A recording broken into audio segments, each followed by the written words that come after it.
Assalamualaikum warahmatullahi wabarakatuh. Baik, bagaimana kabar adik-adik semuanya hari ini? Semoga kita semuanya dalam lindungan Allah Subhanahu wa Ta'ala. Amin ya Allah ya Robbal 'Alamin. Baik, pada kesempatan di siang hari ini, mari kita mengucapkan basmalah bersama-sama. Bismillahirrahmanirrahim. Alhamdulillahirabbil alamin wa bihi nasta'inu ala umuri dunya waddin wassalatu wassalamu ala asrofil anbiya'i wal mursalin wa ala alihi wa sahbihi ajmain. Amma ba'du. Bagaimana kabar kalian hari ini? Semoga kita ada dalam lindungan Allah Subhanahu wa Ta'ala. Amin ya Allah ya Rabbal 'Alamin. Baik, pada kesempatan di siang hari ini Bapak akan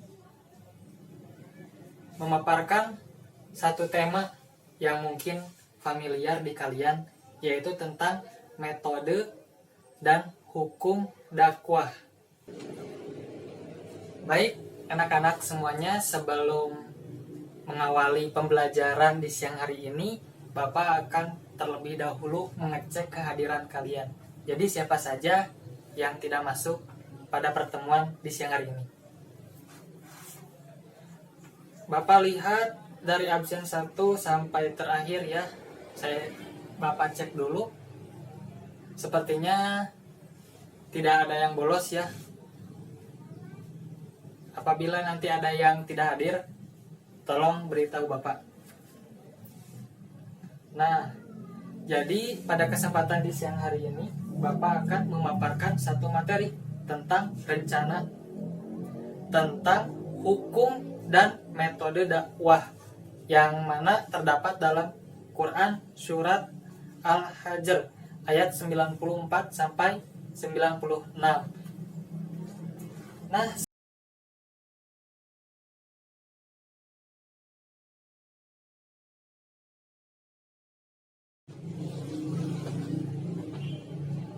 baik, jadi materi pada siang hari ini yaitu tentang hukum dan metode dalam berdakwah.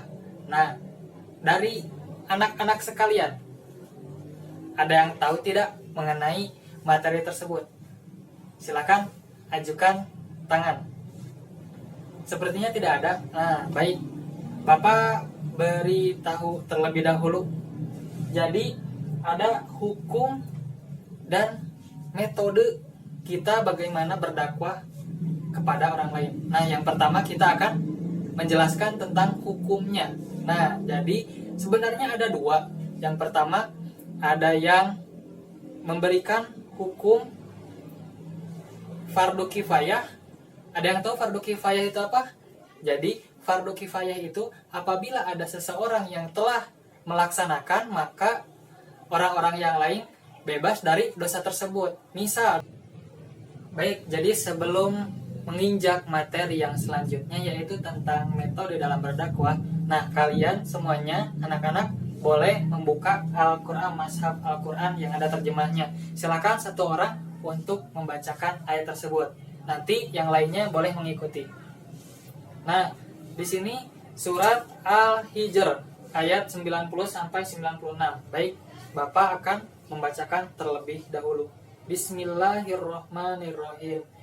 Fasda bima tu'maru wa arid anil musyrikin inna kafainal mustahziin alladzina yaj'aluna ma'allahi ilahan akhar wa sawfa ya'lamun. Shadaqallahul adzim. Nah, di dalam ayat tersebut kita bisa lihat ya bersama-sama dari ayat 90 sampai 96. Nah, ayat 94, maka sampaikanlah itu kepada Nabi Muhammad secara terang-terangan segala apa yang diperintahkan kepadamu dan berpalinglah dari orang-orang yang musyrik. Nah, di sini Nabi Muhammad memberikan contoh kita dalam berdakwah secara terang-terangan. Nah, jadi kita juga bisa mengikuti jejak dari Nabi Muhammad dalam metode berdakwah secara terang-terangan. Terus ayat 95, sesungguhnya kami memelihara engkau Nabi Muhammad dari kejahatan orang-orang yang memperolok-olok. Nah, seperti itu.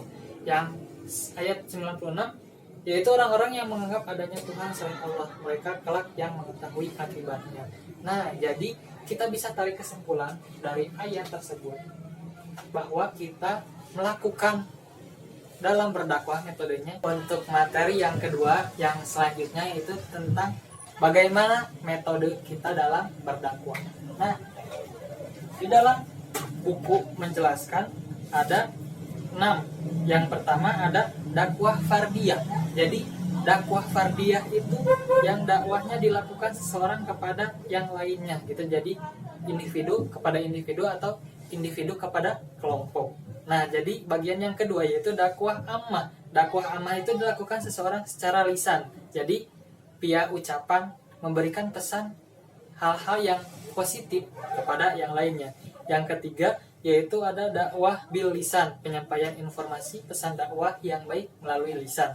Terus yang keempat ada dakwah bil hal, dengan mengedepankan perbuatan nyata. Jadi kita memberikan contoh yang baik. Nah, seperti itu. Yang selanjutnya yaitu dakwah bil tadwin, yaitu pola dakwahnya via media informasi atau penerbitan sebuah buku, kitab. Dan kalau di zaman sekarang yang modern, kita bisa membuat dakwahnya itu via blog di internet, di Instagram, di WhatsApp, di Facebook, dan media sosial lainnya. Nah, jadi cara dakwah yang terakhir ada dakwah bil hikmah. Nah, jadi dakwah yang terakhir itu metodenya penyampaian pesan yang positifnya itu kita harus arif dan bijaksana. Jadi tidak boleh memaksa si pendengarnya itu untuk mengikuti apa yang kita dakwahkan gitu. Jadi atas apa kemauan orang yang mendengarkan dakwah dari kita tersebut.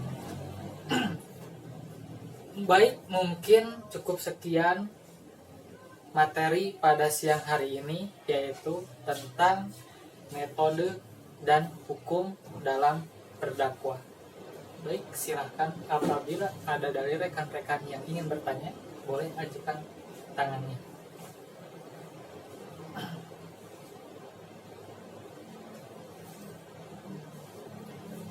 Baik, kita akan tarik kesimpulan pada pertemuan di siang hari ini, yaitu materinya tentang hukum dan metode dalam berdakwah. Jadi hukumnya itu ada yang berbeda pendapat. Yang pertama ada fardu kifayah dan yang kedua ada fardu ain. Nah, jadi fardu kifayah itu apabila ada seseorang yang sudah melaksanakan dakwah tersebut, maka orang yang lainnya bebas, tidak perlu melakukan dakwah. Dan hukum yang kedua yaitu ada fardu ain. Nah, jadi fardu ain di sini karena kita diwajibkan untuk menyampaikan hal-hal positif atau pesan-pesan yang sangat baik kepada orang lain gitu. Terus yang kedua, metode cara penyampaiannya ada 6. Yang pertama tadi ada